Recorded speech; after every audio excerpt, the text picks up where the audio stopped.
RB Udhayakumar வந்து கடுமையாக விமர்சனம் பண்ணி பேசியிருக்காரு. என்ன எதற்காக அதில் என்ன நியாயம் இருக்குதுன்னு மட்டும் சொல்லுங்கள்.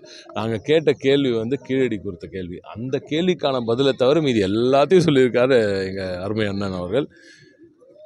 என்னை பற்றியும் திராவிட முன்னேற்ற கழகத்தின் தலைவர் பற்றியும் எங்களது கொள்கை பிடிப்பை பற்றியும் எல்லோரும் நன்கு அறிவார்கள். குறிப்பாக எதிர்க்கட்சியினர் நன்கு அறிவார்கள். சட்டமன்ற நிகழ்வுகளே அவர்கள் ஆட்சியில் எப்படி இருந்தது, இந்த ஆட்சியில் எப்படி இருந்தது எல்லாம் அவர்கள் பார்த்து கொண்டு இருக்கிறார்கள்.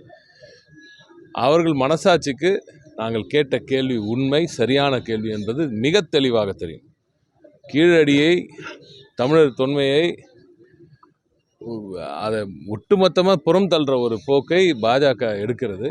அதற்கு துணை நின்று பார்க்கிறார்கள். இது எந்த விதத்தில் நியாயம்?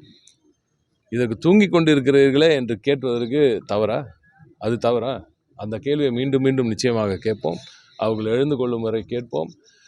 நிச்சயமாக விழித்துக் கொள்வார்கள் என்று நம்புகிறேன். இல்லை என்றால் அதிமுக தொண்டர்களே நிச்சயமாக அவர்களை விழித்துக்கொள்ள செய்வார்கள். ஏன்னால் இது தமிழர் பிரச்சனை, தமிழ்நாட்டின் பிரச்சனை, தமிழுக்கான பிரச்சனை. இதற்கு எல்லோரும் ஓரணியில் திரண்டு ஓரணியில் தமிழ்நாடாக திரள வேண்டும் என்று மாண்பு முதலமைச்சர் எதிர்பார்க்கிறார். தமிழர் பிரச்சனைக்காகவாது இனிய அதிமுக நண்பர்கள் இதற்கும் அவர்களது தலைவர்கள் எதிரணியில் இருக்கும் அந்த பாஜகவை பார்த்து கேள்வி கேட்க செய்வார்கள் என்று நம்புகிறேன்.